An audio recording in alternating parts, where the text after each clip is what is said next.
வணக்கம் நேயர்களே. ஒரு குற்றம் ஒருவரின் வாழ்வையே மாற்றி விடுகிறது. இன்னும் சொல்ல போனால் அப்படியே தலைகீழாக புரட்டி விடுகிறது. அதனால்தான் குற்றம் இல்லாத சமூகம் உருவாக்க வேண்டும் என கூறுகிறோம். அதற்கான முன்முயற்சிதான் புதிய தலைமுறையின் குற்றம் தவிர.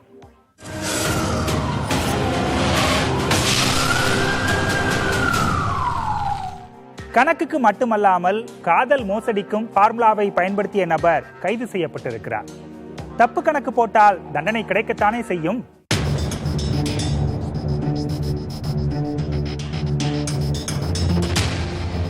முதல் திருமணம் சரியாக அமையாவிட்டால் இரண்டாவதாவது இனிமையை தருமா என எதிர்பார்ப்போர் அதிகம். ஆண்களும் சரி பெண்களும் சரி, இதற்கு விதிவிலக்கல்ல. எப்போதுமே எதிர்பார்ப்போடு இருப்போரை ஏமாற்றுவதையே தொழிலாக கொண்டிருப்பார்கள் சிலர். அப்படி ஒருவர்தான் சென்னை திருநன்றவூரைச் சேர்ந்த விக்ரம் வேதகிரி. இவருக்கும் சென்னையைச் சேர்ந்த மனமுறிவு ஏற்பட்ட பெண் ஒருவருக்கும் 2020ஆம் ஆண்டு முகநூல் மூலம் நட்பு உண்டாகிறது. பொது பேச்சு மெல்ல மெல்ல தனிப்பட்ட வாழ்க்கை நோக்கி திரும்ப அந்த பெண்ணை பற்றி அனைத்தையும் அறிந்து கொள்கிறார் விக்ரம். சில மாதங்கள் கழித்து அந்த பெண்ணை காதலிப்பதாக கூறியுள்ளார்.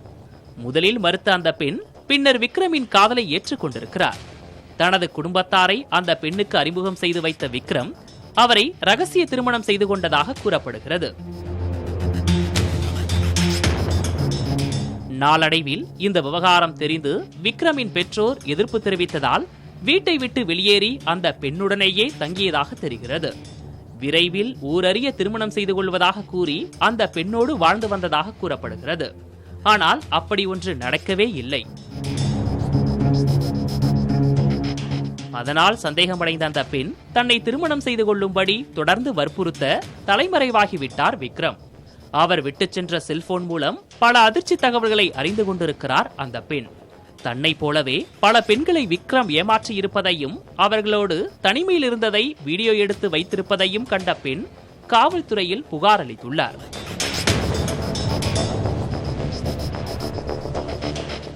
தொடர்ந்து ஒரே பேட்டர்ன்ல அவன் எமோஷனல் ரைட்டர்னு ஒரு பேஜ் வச்சிருக்கான். அதுல நிறைய இங்கிலீஷ் கவிதைகள் எழுதுவான், அப்பப்போ தமிழ்ல எழுதுவான்.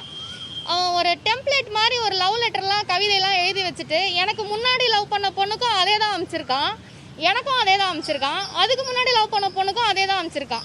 என்கிட்ட என்ன பாணியில பேசினானோ அதே பாணியில தான் அந்த பொண்ணுக்கு, அதாவது அவன் ப்ரப்போஸ் பண்ண வைக்கிறான். ஒரு பொண்ணு எனக்கு 2020 வந்து ஒரு பொண்ணு ப்ரப்போஸ் பண்ண ஆடியோ இருக்கு. அவ்வளோ உருகி உருகி லவ் பண்ண பொண்ணு வந்து ஏன் பிரேக்கப் பண்ணுது, ஏன் பிளாக் பண்ணுதுன்னா அவன் லவ் பண்ண வைக்கிறான், அப்புறம் பிரேக்கப் பண்ணுற அளவுக்கு மென்டல் டார்ச்சர் கொடுக்குறான். பிரேக்கப் பண்ண பிறகு அதே சிம்பத்தியை கிரியேட் பண்ணி நான் அவ்வளோ லவ் பண்ணேன், அவ்வளோ ட்ரூவாக லவ் பண்ணேன் அப்படின்னு சொல்லிட்டு அடுத்த பொண்ணுகிட்ட போய் லவ் பண்ணுறான். விக்ரம் மீது பாலியல் வன்கொடுமை, ஏமாற்றுதல், மோசடி உள்ளிட்ட பிரிவுகளில் வழக்கு பதிவு செய்த காவல்துறையினர் அவரை கைது செய்துள்ளனர். விக்ரம் இன்னும் எத்தனை பெண்களை ஏமாற்றி இருக்கிறாரோ? காவல்துறை விசாரணையில் மேலும் பல அதிர்ச்சி தகவல் வெளிவரக்கூடும். புதிய தலைமுறைக்காக சுப்பிரமணியன். குற்றவாளிகள் திருந்தவே சிறைவாசம் என்றாலும் அவர்கள் ஒன்றிணைவதற்கு ஏற்ற இடமாகவும் சிறை மாறிவிடுகிறது. ஒரு திருட்டை கனக்கச்சிதமாக செய்தவர்கள் எப்படி சிக்கிக் கொண்டார்கள் என்பதை நீங்களே பாருங்கள்.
இருக்கிற பிள்ளையார்குப்பம் பகுதியில் இருக்கக்கூடிய சென்னை பெங்களூர் தேசிய நெடுஞ்சாலை அருகில் இருக்கக்கூடிய சர்வீஸ் சாலையில் தான் நிறுத்தப்பட்டிருந்தது. இந்த லாரியை காரில் வரக்கூடிய 2 நபர்கள் திருடி செல்வது போன்ற சிசிடிவி காட்சிகள் இங்கு அருகில் இருக்கக்கூடிய ஒரு தனியார் கார் கம்பெனியினுடைய கேமராவில் பதிவாகி இருக்கிறது. மாட்டிக்கொள்ளக்கூடாது என்பதற்காக ஆற்காட்டிற்கருகே லாரியின் ஜிபிஎஸ் கருவியை அகற்றிவிட்டு நம்பர் பிளேட்டையும் மாற்றியுள்ளனர். லாரியில் இருந்த பழைய ஸ்டிக்கரை கிழித்துவிட்டு கர்நாடகாவில் வாங்கப்படும் ஃபாஸ்டாகிற்கு எந்த ஆவணமும் தேவையில்லாததால் அங்கு வாங்கிய ஃபாஸ்டாக் ஸ்டிக்கரை ஒட்டி ஒவ்வொரு சுங்கச்சாவடியாக தாண்டி சென்றுள்ளனர்.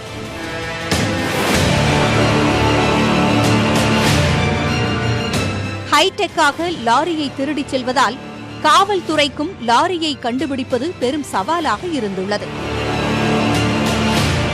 வண்டி எப்படி போச்சுன்னு ஃபுட்டேஜ் எடுத்து அழகாக வந்தோன்னே டோல்கேட்டுக்கு முன்னாடி வண்டி 1 ஹவர் வரல. காலையில் டோல்கேட்டுக்கு 1 மணி நேரம் கழிச்சு டோல்கேட்டில் ஒரு நாள் ஃபுல்லாக பார்த்தாங்க ஃபுட்டேஜ். நம்ம வண்டி நம்பர் போகல. அதுக்கப்புறமா செக் பண்ணி பார்த்தா இந்த ஃபேக் நம்பர் ஒன்று ஒட்டி ஜிபிஎஸ் அங்கே கட் பண்ணி போட்டான். அந்த டோல்கேட் ஃபாஸ்டாக் இருக்கு இல்லைங்களா, அதையும் எடுத்து போட்டு டூப்ளிகேட்டு போட்டு எல்லாத்தையுமே எடுத்து போகுது. டக்குன்னு எங்களால் கண்டுபிடிக்க முடியல வண்டி. இந்நிலையில் திருடு போன டிப்பர் லாரி குறித்து தேசிய நெடுஞ்சாலை பகுதியில் உள்ள கண்காணிப்பு கேமராக்களை ஆய்வு செய்தனர். அதில் காரில் வந்த 2 பேர் லாரியை திருடிச் செல்வது தெரியவந்தது.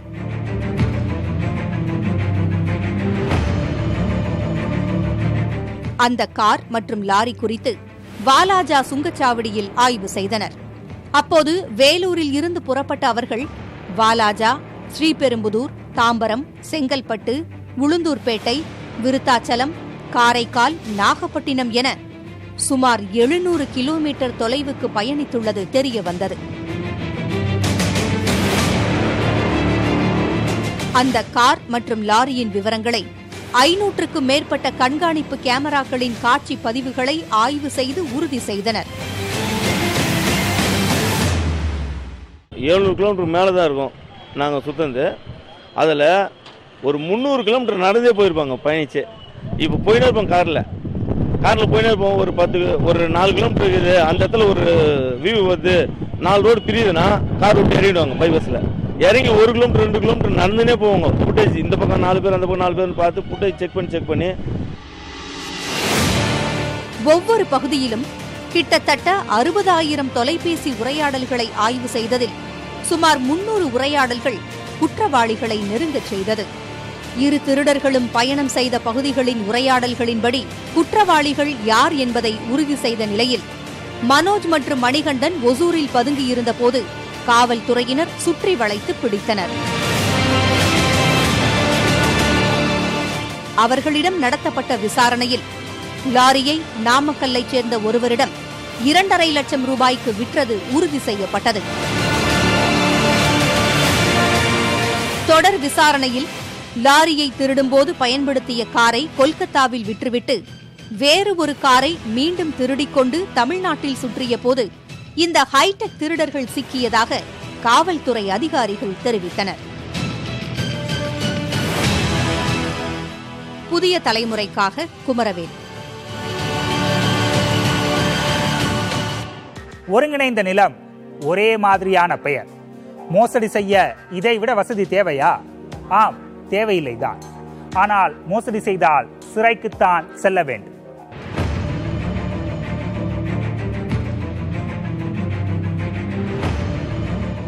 எந்த குழந்தையும் நல்ல குழந்தைதான் மண்ணில் பிறக்கையிலே. அது நல்லவராவதும் தீயவராவதும் பெற்றோர் வளர்ப்பதிலே. எத்தனை உண்மைகள் அடங்கியிருக்கிறது இந்த பாடல் வரிகளில். ஆம், தந்தையே மகனின் மோசடிக்கு துணை போனது மதுரையில் நடந்துள்ளது. திண்டுக்கல் மாவட்டம் நத்தம் அருகே உள்ள வேலம்பட்டியைச் சேர்ந்த வீரா என்பவருக்கும், மதுரையில் உள்ள துரைசாமி நகர் பகுதியைச் சேர்ந்த வீரணன் என்பவருக்கும், மதுரை மாவட்டம் திருமங்கலம் தாலுகா செங்குளம் கிராமத்தில் ஒரே பகுதியில் 85 சென்ட் நிலம் இருந்துள்ளது.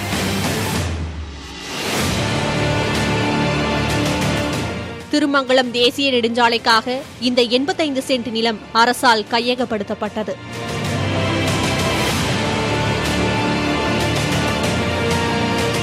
இருவரின் நிலமும் அருகருகே இருப்பதால் நிலத்திற்கான 31 லட்சம் ரூபாய் இழப்பீட்டுத் தொகையை இருவரின் ஒப்புதலின் பேரில் இருவர் பெயரிலான இணைக்கப்பட்ட வங்கிக் கணக்கில் வரவு வைக்கப்பட்டது. அப்போது வீரண்ணன் தனக்கு பங்குள்ள பணத்தை எடுத்துக்கொள்ள வீராவுக்கான பங்குத்தொகை வங்கியிலேயே இருந்துள்ளது. அப்போது வீராவின் பணத்தையும் சேர்த்து மொத்த பணத்தையும் நாமே எடுத்துக்கொண்டால் என்ன என்று 90 வயது வீரண்ணனுக்கு ஆசை துளிர்விட அதற்கு துணையாயிருந்தார் அவரது மகன் வினோத். அப்புறம் என்ன, வங்கி அதிகாரிகளிடம் பேசி இந்த மோசடிக்கு அவர்களையும் துணை சேர்த்துக் கொண்டனர் தந்தையும் மகனும்.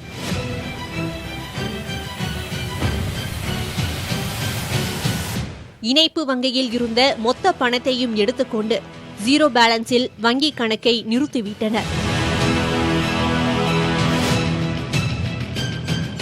நடந்தது எதுவும் தெரியாமல் வங்கியில் பணம் எடுக்கச் சென்றுள்ளார் வீரா.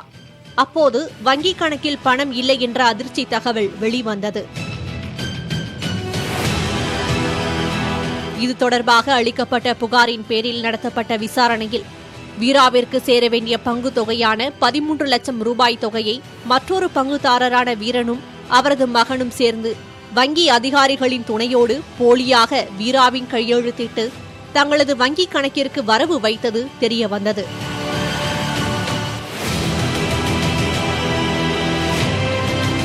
கடந்த 3 ஆண்டுகளாக வயது முதிர்வு காரணமாக வீரா கையெழுத்திற்கு பதிலாக கைரேகை மட்டுமே பதிவு செய்து வந்ததால் மோசடி அரங்கேற்ற வசதியாக இருந்துள்ளது விசாரணையில் தெரியவந்துள்ளது. வீரண்ணன் மற்றும் அவரது மகன் வினோத் ஆகிய இருவர் மீது மோசடி, நம்பிக்கை மோசடி, கூட்டு சதி உள்ளிட்ட 5 பிரிவுகளின் கீழ் வழக்கு பதிவு செய்துள்ள காவல்துறை வினோத்தை கைது செய்துள்ளனர். மேலும் தலைமறைவாக உள்ள 90 வயது வீரண்ணனை தேடி வருகின்றனர். மோசடிக்கு துணை போனதாக கூறப்பட்ட வங்கி அதிகாரிகளிடமும் காவல்துறையினர் விசாரணை நடத்தி வருகின்றனர். புதிய தலைமுறைக்காக கணேஷ்குமார். பில்லா மற்றும் ரங்காவால் கடத்தப்பட்ட சிறுவனும் சிறுமியும் அவர்களால் கொல்லப்பட்டார்கள். அந்த கொடூரம் எப்படி நடந்தது தெரியுமா?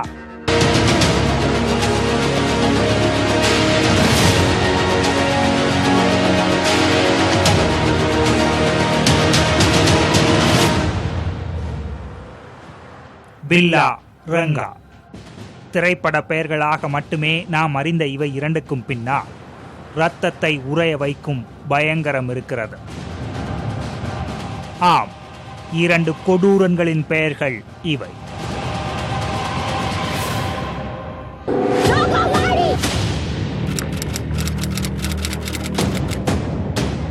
சிறுமியையும் அவரது தம்பியையும் கடத்திக் கொண்டு டெல்லியில் உள்ள புத்தா கார்டன் பகுதிக்கு சென்றார்கள் பில்லாவும் ரங்காவும்.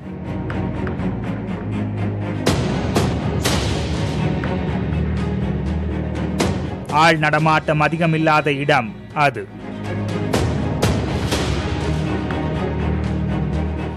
ஏதோ விபரீதம் நடக்கப் போகிறது என்பதை உணர்ந்த சிறுவனும் சிறுமியும் தங்களை விட்டுவிடும்படி கெஞ்சினார்கள்.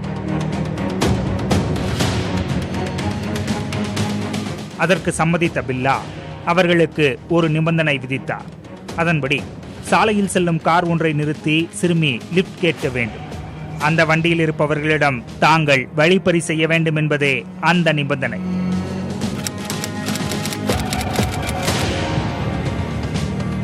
பின்னே நடக்கப் போகும் பயங்கரத்தை அறியாமல் எப்படியாவது தப்பித்தால் போதும் என்ற எண்ணத்தில் சிறுவனும் சிறுமியும் அதற்கு ஒப்புக்கொண்டார்கள்.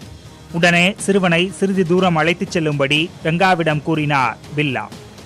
இருட்டில் ஆளில்லாத சாலையில் மண்டியிட்டு அமர வைக்கப்பட்டார் சிறுவன். நிமிடங்கள் நரகமாக நகர்ந்தன. சிறிது நேரம் கழித்து சிறுவன் இருக்கும் இடத்துக்கு வந்த பில்லா அவரை கொலை செய்யும்படி ரங்காவுக்கு சைகை காட்டினார். கூர்மையான கத்தியை சிறுவன் கழுத்தை நோக்கி ரங்கா வீச அது அவரது தோள்பட்டையில் இறங்கியது. வலி தாங்க முடியாமல் அலறினான் அந்த 14 வயது பாலகன். கத்தி இடம் மாறியதால் கோபமடைந்த பில்லா, நீ எதற்கும் லாயக்கில்லை என ரங்காவை திட்டினார். அவரிடமிருந்து கத்தியை பிடுங்கி சிறுவனின் உயிர் பிரியும் வரை சரமாரியாக வெட்டினார். இரத்த வெள்ளத்தில் சிறுவனின் உடல் கிடக்க காரை நோக்கி வந்தார்கள் பில்லாவும் ரங்காவும்.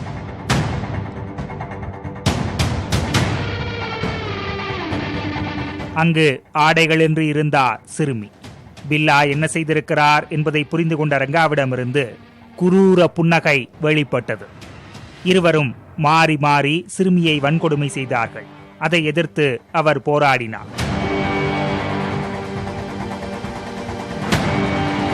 அப்போது பில்லா வைத்திருந்த கத்தி கையில் சிக்க அதை வைத்து அவரை தாக்கினார். அதனால் பில்லாவின் தலையில் வெட்டுக்காயம் ஏற்பட்டது. அதை பயன்படுத்தி காரிலிருந்து இறங்கி ஓடினார் சிறுமி. அவரை துரத்தி பிடித்த ரங்கா, ஆடைகள் இல்லாமல் இப்படி ஓடுகிறாயே, அங்கிருக்கும் உனது சகோதரன் இந்த நிலையில் உன்னை பார்த்தால் என்ன செய்வாய் என கேட்டு சிறுமியின் கவனத்தை திசை திருப்பினார். மேலும் ஆடைகளை அணிந்து கொள், உனது தம்பியிடம் அழைத்துச் செல்கிறேன் என தெரிவித்தார். அதை நம்பி ஆடைகளை அணிந்து கொண்டார் அந்த சிறுமி. தம்பியை கொலை செய்த இடத்துக்கு அக்காவையும் அழைத்துச் சென்றார்கள்.